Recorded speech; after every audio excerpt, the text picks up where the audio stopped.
Hi friends, నా పేరు Pavan. Welcome to my Rubies తెలుగులో.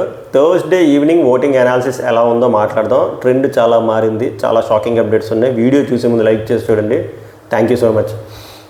మార్నింగ్ చేద్దాం అనుకున్నా, but mid night review late అవ్వడం వల్ల ఈవినింగ్ చేద్దామని ఈవినింగ్ వరకు ఆగా. బట్ మార్పులు అయితే గట్టిగా ఉన్నాయి. మనం ఒక విషయాన్ని అప్రిషియేట్ చేయాలి. వైల్డ్ కార్డ్స్ రాకముందు వరకు గేమ్ ఒకలా ఉంది. వైల్డ్ కార్డ్స్ వచ్చిన తర్వాత గేము అంటే థర్డ్ గేర్ నుంచి ఫిఫ్త్ గేర్కి వెళ్ళినట్టు అనిపించింది. పస ఉందా లేదా పక్కన పెట్టండి, బండి అయితే కదిలింది. సంచలనమైన విషయం ఏంటంటే, ఎస్పెషల్లీ తెలుగు బిగ్ బాస్ చరిత్రలో వేరే బిగ్ బాసెస్లో వైల్డ్ కార్డ్స్ గెలిచారు, మన తెలుగు బిగ్ బాస్లో వైల్డ్ కార్డ్స్ గెలలే. అలా అని చెప్పి ఇప్పుడు గెలుస్తారని కూడా నేను మీకు ఇంజెక్ట్ చేయట్లే. బట్ ఏదైతే పోటీ వస్తుందో, ఏదైతే పోటీ గౌతమ్ ఇస్తున్నాడో, అది ఇంకా దాన్ని ట్రూలీ అప్రిషియేట్ చేయాలి. అది రిమార్కబుల్ పర్ఫార్మెన్స్ ఫ్రమ్ గౌతమ్. దానికి రీజన్స్ చాలా ఉండొచ్చు, చాలా బయట నుంచి రీజన్స్ ఉండొచ్చు. ఆల్రెడీ కొన్ని నడుస్తున్నాయి కదా, అవన్నీ యాడ్ అవ్వచ్చు. ఈయన పర్ఫార్మెన్స్ అవ్వచ్చు, సింపతి వర్కౌట్ అవ్వచ్చు, రకరకాలుగా అవ్వచ్చు. బట్ ఒక వైల్డ్ కార్డ్ 5 వీక్స్ తర్వాత వచ్చి డే 1 నుంచి ఉన్న నిఖిల్, ఎవరు డే 1 నుంచి ఉన్న నిఖిల్తో పాటు ఉన్న వాళ్ళు కూడా నిఖిల్కి అంత పోటీ ఇవ్వలేదు. అలాంటిది డే 1 నుంచి ఉన్న నిఖిల్కి అంత పోటీ ఇస్తున్నాడు. ఎంత పోటీ ఇస్తున్నాడు అంటే, ఈరోజు నెక్ టు నెక్ కొన్ని పోల్స్లో గౌతమ్ 1 ఉన్నాడు, కొన్ని పోల్స్లో నిఖిల్ 1 ఉన్నాడు. ఇంకా just hardly 4 weeks, last week తీసేయండి, 3 వారాలు ఉన్నది. సో దాన్ని అప్రిషియేట్ చేయాలి గౌతమ్ విషయంలో. అసలు మామూలుగా పడట్లేదు ఓటింగ్. చాలా లాస్ట్ 10 డేస్ 2 వీక్స్ నుంచి అనుకుంటా విపరీతమైన ఓటింగ్. అలా గ్రాఫ్ పెరుగుతూనే వస్తుంది తప్ప తగ్గట్లే. తగ్గుతూ వస్తుంది నిఖిల్ది, పెరుగుతూ వెళ్తుంది గౌతమ్ది. నిఖిల్కి ఎందుకంటే 2-3 వారాలుగా అన్ని నెగిటివ్ ఎపిసోడ్లు, నెగిటివ్ కంటెంట్ లైవ్లో అయినా ఎపిసోడ్లో అయినా. సో తగ్గుతూ వస్తుంది. గౌతమ్ది మాత్రం అలా రాకెట్లా పెరుగుకుంటూ వెళ్తుంది. దీనికి మళ్ళీ మీరు నన్ను గౌతమ్ పిఆర్ అన్న నేనేం చేయలేను. ఫ్యాక్ట్స్లా చెప్పాలి కూడా చెప్తున్నా. ఇంత ఎలివేషన్ ఎందుకు ఇచ్చావు అంటే, గౌతమ్ ఫస్ట్ పొజిషన్లో ఉన్నాడు. ఎలాంటి టైంలో ఫస్ట్ పొజిషన్లో ఉన్నాడు అంటే, అక్కడ సెకండ్లో ఉన్న యష్మి గౌడ ఓటింగు, నిఖిల్ ఓటింగు, ప్రేరణ ఓటింగు పడుతున్నా కూడా గౌతమ్ ఫస్ట్ పొజిషన్లో ఉన్నాడు. అంటే ఆలోచించండి ఎటువంటి ఓటింగ్ గౌతమ్ కృష్ణకి పడుతుందో. ఇలాగే కంటిన్యూ అయితే first time in the BB history ఒక వైల్డ్ కార్డ్ విన్నర్ అవ్వచ్చు అవుతాడు అన్నట్లు అవ్వచ్చు. But fight it's open. ఏంటో తెలుసా, fight will be in between Nikhil versus Gautam Krishna. ఇంకెవ్వరితో ఉండదు. Nabeel out of the race. ఇంకా నబీల్ గురించి మాట్లాడాల్సిన లేదు.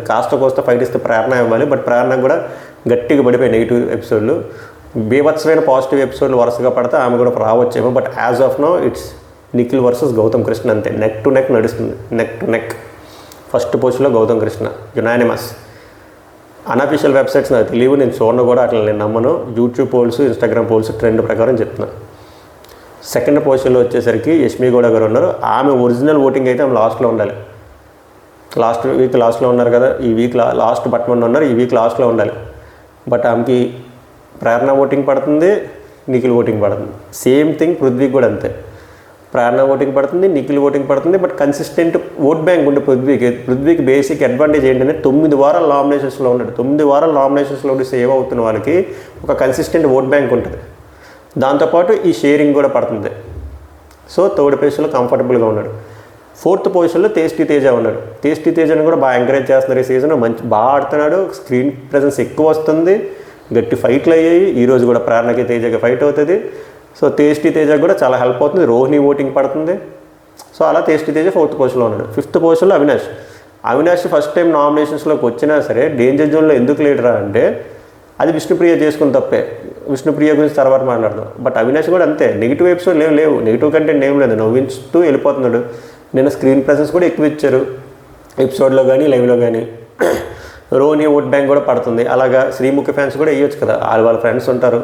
సో ఆయన కూడా నడుస్తుంది. సో డేంజర్ జోన్లో ఉన్నది విష్ణుప్రియే. ఎందుకంటే విష్ణుప్రియే నాకంటే పృథ్వీయే ఇంపార్టెంట్. పృథ్వీకైనా ఇంకా కాసేపు ఆగితే పృథ్వీకి ఓటైంది, నాకు ఓటు వేయొద్దు అన్నట్టు ఉంది. సో వాళ్ళ ఫ్యాన్స్ కూడా చాలా డిసప్పాయింట్ అయిపోయి ఓట్లు వేయడం మానేశారు. కొంతమంది ఓట్లు వేయడం మానేశారు, కొంతమంది ఎవరికో వేసుకుంటున్నారు ఓట్లు. సో నేను కూడా అంటుంది అదే, విష్ణుప్రియ పాపం బయటికి వెళ్ళిపోతేనే బెటర్. అట్లీస్ట్ ఆ నెగిటివిటీ పోయి ఆ లైఫ్ ఆమె ఏదో లీడ్ చేస్తే తర్వాత. సో ఓవరాల్గా చూస్తే విష్ణుప్రియే డేంజర్ జోన్లో ఉంది, అవినాష్ కాదు. అవినాష్ కూడా డేంజర్ జోన్లో ఉన్నాడు. అవినాష్ కంటే ఎక్కువ డేంజర్ జోన్లో ఉంది విష్ణుప్రియకి, just because of her actions, అంతకుమించి ఏం లేదు. సో అస్సాం వెళ్ళడానికి ఎవరా రెడీగా ఉన్నారంటే విష్ణుప్రియ రెడీగా ఉంది సూట్ కేసు పట్టుకొని. ఈ రోజుకి రేపు ఏమవుతుందో చూడాలి. ఈరోజు మెయిన్ ఎపిసోడ్ పడిన తర్వాత ఏం గ్రాఫ్ మారుతుందో చూడాలి. బట్ ఆ మెయిన్ ఎపిసోడ్లో కూడా ఆమె ఏం చెప్తుంది, జెన్యున్గానే చెప్తుంది. నాకు ఫీలింగ్స్ వస్తే నేను ఆపుకోవాలా, నిజంగానే ఆ అబ్బాయి మీద నాకు ఫీలింగ్స్ ఉన్నాయని చెప్తుందని వాళ్ళ ఫాదర్ చెప్పినా సరే, మనం దాన్ని తప్పు పడ్డాడు కూడా ఏం లేదు. సో ఓవరాల్గా అయితే ట్రెండ్ అలా ఉంది. ఫస్ట్ పొజిషన్లో గౌతమ్ కృష్ణ, లాస్ట్ పొజిషన్లో Vishnupriya. And it's going to be Nikhil versus Gautham. Unless అంటే ఏదైనా గట్టిగా ఎపిసోడ్లు పడితే ప్రేరణ ఫైట్ ఇస్తుంది. వీళ్ళు ముగ్గురు మధ్య ఉంటుంది ఉంటే. ఇంక నబీల్ అయితే అవుట్ ఆఫ్ ద రేస్ ఓవరాల్గా. ఇంక మార్పులు చేర్పులు ఉండవు, ఇదే జరుగుద్ది. ఈ 3 వారాలు చాలా పిఆర్ గేమ్స్ కూడా ఉంటాయి. మళ్ళీ చెప్పిన ఆ పిఆర్ గేమ్స్లో మీరు పార్టిసిపేట్ చేయకండి, ట్రాప్లో పడకండి, ఆ అబ్యూజివ్ వర్డ్స్ కల్చర్లో మీరు రాకండి. Because karma always watches you, karma will hit you back గట్టిగా. ఇది ఈవినింగ్ లక్షవారం థర్స్డే ఓటింగ్ ట్రెండ్. ఇంట్రడక్షన్లో ట్యూస్డే అని ఇస్తే ఐఎమ్ రియలీ సారీ, అది మ్యాటర్. సభకు నమస్కారం. మళ్ళీ మెయిన్ ఎపిసోడ్ రివ్యూలోకి వెళ్దాం. Until then take care, good bye.